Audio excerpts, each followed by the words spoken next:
عجل إنني التواق وإلى لقاك القلب كم يشتاق أوما. السلام عليكم ورحمة الله وبركاته. بسم الله والحمد لله وصلى الله وسلم على رسول الله وعلى آله وصحبه ومن والاه. رب اشرح لي صدري ويسر لي أمري واحلل عقدة من لساني يفقه قولي. ربي زدني علما وارزقني فهما. اللهم أرنا الحق حقا وارزقنا اتباعه وأرنا الباطل باطلا وارزقنا اجتنابه. லில்லாஹி தஆலா. கண்ணியமானவர்களே, அல்லாஹு தஆலா இந்த உலக வாழ்க்கையில் எங்கள் அனைவருக்கும் இஸ்லாத்தில் உறுதியாக இருக்குமாறும் வணக்க வழிபாடுகளில் உறுதியாக இருக்குமாறும் ஏவி இருக்கின்றான். அது அனைத்து காலங்களிலும் வணக்க வழிபாடுகளிலும் இஸ்லாத்திலும் உறுதியாக இருக்கும்படி ரமலான் அல்லாத காலங்கள் அனைத்திலும் அல்லாஹு தஆலா உறுதியாக இருக்கும்படி எங்கள் அனைவருக்கும் கட்டளையிட்டிருக்கின்றான். அல்லாஹு தஆலா கூறுகின்றான், யா அய்யுஹல்லதீன ஆமனூ இத்தகுல்லாஹ ஹக்க துகாதிஹ் வலா தமூதுன்ன இல்லா வஅன்தும் முஸ்லிமூன். ஈமான் உள்ளவர்களே, நீங்கள் எல்லா காலத்திலும் அல்லாஹ்வை பயந்தவர்களாக, தக்வா உள்ளவர்களாக, கடமைகளை எடுத்து நடக்கக்கூடியவர்களாக, பாவங்களை தவிர்ந்து நடக்கக்கூடியவர்களாக வாழுங்கள். மரணிக்கின்ற போது முறையான ஈமானுடன், அல்லாஹ்வை முறையாக நம்பியவர்களாக, உறுதியான ஈமானுடன் இஸ்லாத்துடன் மரணியுங்கள் என்று அல்லாஹு தஆலா கட்டளையிட்டிருக்கின்றான். மேலும் ரசூலுல்லாஹி ஸல்லல்லாஹு அலைஹி வஸல்லம் அவர்கள் வாழ்க்கையில் ஒரு மனிதன் தன்னுடைய நபி அவர்களுடைய வழிமுறையில், நபி அவர்களுடைய எது முறையோ அதில் தன்னுடைய வாழ்க்கை முழுக்க உறுதியாக இருக்கும்படி, அதில் தொடர்ச்சியாக இருக்கும்படி நபி அவர்கள் ஏவி இருக்கின்றார்கள். நபி அவர்கள் கூறுகின்றார்கள், இஸ்பிரு ஹத்தா தல்கௌனி, நீங்கள் அனைவரும் மரணிக்கும் வரை நீங்கள் மார்க்கத்துடைய விடயத்தில், கடமைகளை நிறைவேற்றுவதில், பாவங்களை தவிர்ந்து நடப்பதில், என்னுடைய வழிமுறை எதுவோ அதில் உறுதியாக இருங்கள் என்று ரசூலுல்லாஹி ஸல்லல்லாஹு அலைஹி வஸல்லம் அவர்கள் கூறினார்கள். எனவே கண்ணியமானவர்களே, நாங்கள் அல்லாஹு தஆலா எங்களுக்கு அளித்த இந்த ரமலானுடைய மாதத்துக்கு பின்னாலும் வணக்க வழிபாடுகளில் உறுதியாக இருக்க வேண்டும். தௌபாவுடைய மாதத்தில் உறுதியாக இருப்பது போன்று தௌபாவுடைய மாதம் கழிந்ததன் பின்னாலும் உறுதியாக இருக்க வேண்டும். வணக்க வழிபாடுகளுடைய இந்த மாதத்தில் வணக்க வழிபாடுகளில் உறுதியாக இருப்பதை போன்று இந்த வணக்க வழிபாடுகளுடைய மாதம் சென்றதன் பின்னாலும் அதில் உறுதியாக இருக்க வேண்டும். எனவே ஒரு மனிதர் உண்மையான தௌபா செய்தவர், பூர்த்தியான தௌபா செய்தவர் யார் என்றால், அவர் காலம் சென்றாலும் பாவத்தின் பக்கம் மீளாத ஒருவர் தான் உறுதியான முறையில் தௌபா செய்தவர் என்று நாங்கள் அனைவரும் விளங்கி கொள்ள வேண்டும்.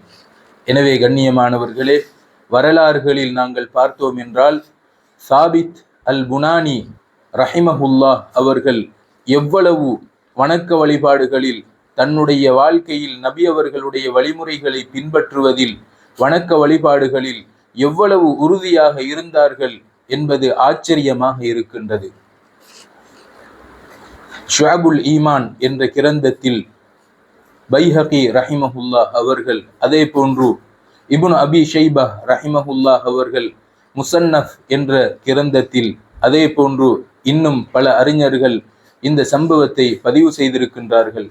சாபித்துல் புனானி ரஹிமஹுல்லாஹ் அவர்கள் மரணித்ததன் பின்னால் அவர்களை நல்லடக்கம் செய்து, அவர்களை பிள்ளை குழியில் வைத்து கற்களை அடுக்கிவிட்டு மேலே கபருக்கு மேலே மனிதர்கள் ஏறியதன் பின்னால் அவர்களுடைய அந்த பிள்ளை குழிக்குள் அடுக்கப்பட்ட கற்களில் ஒரு கல் கீழே விழுந்தது. அதனை எடுத்து வைப்பதற்காக, அதே இடத்தில் வைப்பதற்காக இரு நபர்கள் உள்ளே இறங்கினார்கள். அதோ என்ன ஆச்சரியம்!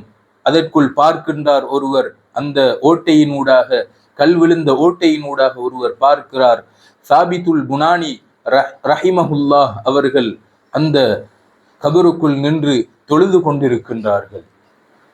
உடனே அவர் பக்கத்தில் இருந்தவரிடம், நான் பார்ப்பதை நீங்களும் பார்க்கின்றீர்களா என்று கேட்டவுடன் அருகில் இருந்தவர் கூறுகின்றார், நானும் பார்க்கின்றேதான், கொஞ்சம் மௌனமாக இருங்கள் என்று கூறிவிட்டு இருவரும் அந்த அவர்களுடைய கபரில் அடக்கம் செய்ததன் பின்னால் மீண்டும் அந்த சாபித்துல் புனானி ரஹிமஹுல்லாஹ் அவர்களுடைய மகளிடத்தில் வந்து, என்ன நடந்தது, ஏன் நாங்கள் இப்படியான ஒரு சம்பவத்தை கண்டோம், என்ன விடயம், சாபித்துல் புனானி ரஹிமஹுல்லாஹ் அவர்கள் என்ன செய்பவர்களாக இருந்தார்கள் என்று கேட்கவும் அந்த மகள் கூறுகின்றார், சாபித்துல் புனானி ரஹிமஹுல்லாஹ் அவர்கள் என்னுடைய தந்தை 50 வருடங்களாக இரவு வணக்கங்களில் இரவு தொழுகையை நின்று தொழக்கூடியவர்களாக இருந்தார்கள்.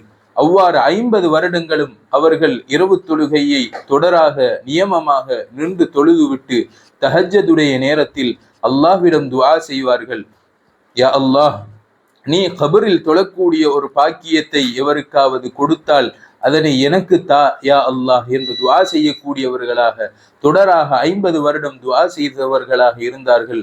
அல்லாஹு தஆலா அவர்களுடைய துஆவை ஏற்றுக்கொண்டான்.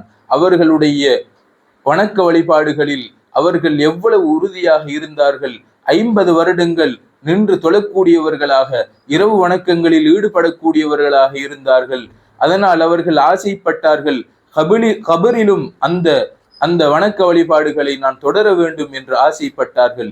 இவ்வாறுதான் வணக்க வழிபாடுகளில் உறுதி, எங்களுடைய மன உறுதி இருக்க வேண்டும். ஆனால் இன்று எம்மில் சிலர் சுன்னத்தான தொழுகைகள் இருக்கட்டும், கடமையான தொழுகைகளை கூட தொழுவதில் சோம்பல் காட்டக்கூடியவர்களாக இருக்கின்றார்கள். ஒரு சிலர் ரமலானில் மாத்திரம்தான் கடமையான தொழுகைகளையும் தொழுது வருகின்றார்கள். ரமலான் முடிந்ததன் பின்னால் அந்த தொழுகைகளை தொழாதவர்களாக இருக்கின்றார்கள். ரசூலுல்லாஹி ஸல்லல்லாஹு அலைஹி வஸல்லம் அவர்கள் மிஅராஜுடைய சந்தர்ப்பத்தில் ஒரு கூட்டத்தினர் பார்த்தார்கள். அந்த கூட்டத்தினர்களுடைய தலைகள் கற்களினால் நொறுக்கப்பட்டு கொண்டிருந்தது. அவர்களுடைய தலைகள் நொறுக்கப்பட்டு கொண்டிருந்தது. அவர்களுடைய தலைகள் நொறுக்கப்பட்டதன் பின்னால் மீண்டும் எவ்வாறு அந்த தலைகள் இருந்ததோ அதே போன்று வந்து கொண்டிருந்தது. ரசூலுல்லாஹி ஸல்லல்லாஹு அலைஹி வஸல்லம் அவர்கள் ஜிப்ரீல் அலைஹிஸ்ஸலாம் அவர்களிடம் வினவினார்கள், ஏன் இந்த தண்டனை இவர்களுக்கு வழங்கப்படுகின்றது என்று கேட்டதும் ஜிப்ரீல் அலைஹிஸ்ஸலாம் அவர்கள் கூறினார்கள், இவர்கள் தான் துன்யாவுடைய வாழ்க்கையில் தொழுகையுடைய விடயத்தில் பொடுபோக்காக இருந்தவர்கள், தொழுவதற்கு சோம்பரித்தனத்தின் காரணமாக, சோம்பலின் காரணமாக தொழுகையை விட்டவர்கள் என்று கூறினார்கள். எனவே கண்ணியமானவர்களே, ரமலானுடைய காலத்தில் ஒருவர் கடமையான தொழுகைகளை தொழுவது அது அவருக்கு பன்மடங்கான நன்மைகள் வழங்கப்படுகின்றது தான்.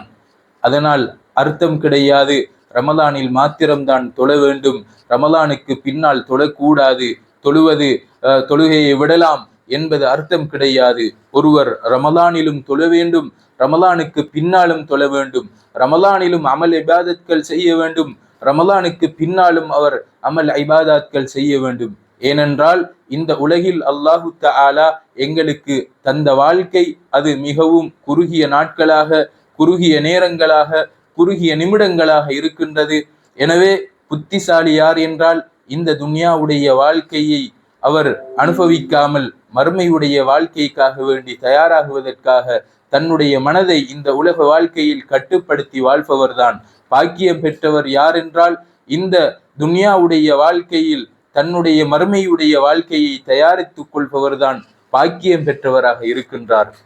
எனவே கண்ணியமானவர்களே, நாங்கள் ரமலானுக்கு பின்னாலும் ரமலானில் என்ன அமல்களை செய்தோமோ அதில் உறுதியாக இருக்க வேண்டும். ரமலானுக்கு பின்னாலும் மார்க்கத்தில் கடமையான விடயங்களை நிறைவேற்றக்கூடியவர்களாக இருக்க வேண்டும். மிகவும் மகிழ்ச்சிக்குரிய விடயம், ரமலானுடைய காலத்தில் நாங்கள் கடமைகளை சரிவர நிறைவேற்றுகின்றோம், பாவங்களை தவிர்ந்து நடக்கின்றோம், அதே போன்று கடமையான விடயங்களை செய்கின்றோம், அதே போன்று மார்க்கத்தில் கட்டாயமான விடயங்களை படிக்கின்றோம். ஆனால் கண்ணியமானவர்களே, இதில் உறுதியாக இருப்பது, ரமலானுக்கு பின்னாலும் உறுதியாக இருப்பது மிகவும் முக்கியமான விஷயம். சந்தோஷமான விடயம்தான் ரமலானுடைய காலத்தில் நாவை பாதுகாத்துக் கொள்கின்றோம். ஆனால் மிகவும் முக்கியமான விடயம், ரமலானுக்கு பின்னாலும் எங்களுடைய நாவை நாங்கள் பாதுகாத்துக் கொள்ள வேண்டும். அதே போன்றுதான் ரமலானில் மார்க்கத்தில் கட்டாயமான விடயங்களை படிக்கின்றோம். ரமலானுக்கு பின்னாலும் நாங்கள் அந்த மார்க்க அறிவை படிப்பதில் அதிகமான கவனம் செலுத்த வேண்டும். ரசூலுல்லாஹி ஸல்லல்லாஹு அலைஹி வஸல்லம் அவர்கள் சொன்னார்கள், லா யஷ்பஉல் முஃமினு மின் கைரின் யஸ்மஉ ஹத்தா யகூன முன்தஹாஹுல் ஜன்னah. ஒரு முஃமின் தன்னுடைய முடிவு சுவர்க்கமாக ஆகும் வரை மார்க்கத்தில் கட்டாயமான விடயங்களை, மார்க்க அறிவை படிப்பதில் அவர் திருப்தி அடைய மாட்டார் என்று ரசூலுல்லாஹி ஸல்லல்லாஹு அலைஹி வஸல்லம் அவர்கள் சொன்னார்கள். எனவே கண்ணியமானவர்களே, நாங்கள் ரமலானுக்கு பின்னாலும் இந்த வணக்க வழிபாடுகளில் உறுதியாக இருப்பது அவசியமாக இருக்கின்றது. துன்யாவுடைய வாழ்க்கையை பொறுத்தவரையில் மனிதன் மறதிகள் ஏற்படுவதற்கான வாய்ப்புகள் இருக்கின்றது. அல்லாஹ்வை மறந்து வணக்க வழிபாடுகளை விட்டு தூரமாக கூடிய, கடமைகளை விட்டு தூரமாக கூடிய, பாவங்களில் ஈடுபடக்கூடிய சந்தர்ப்பங்கள் இருக்கின்றது. அல்லாஹ்வை மறக்கக்கூடிய சந்தர்ப்பங்களும் மனிதனுக்கு ஏற்படுகின்றது.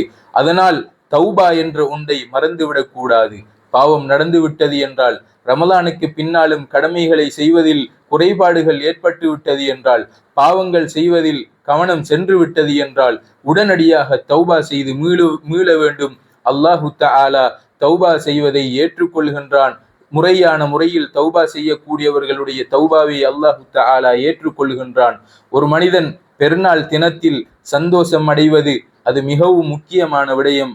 ஆனால் அதைவிட மிகவும் முக்கியமான விடயம், நாளை மறுமை நாளில் தன்னுடைய பட்டோலையில் அவன் நல்லமல்களை அதிகமாக காண்பது, பாவங்களை காணாமல் இருப்பது.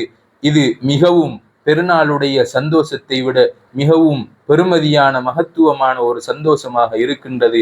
எனவே வல்லவன் அல்லாஹ் நம் அனைவருக்கும் ரமலானிலும் ரமலானுக்கு பின்னாலும் அல்லாஹ்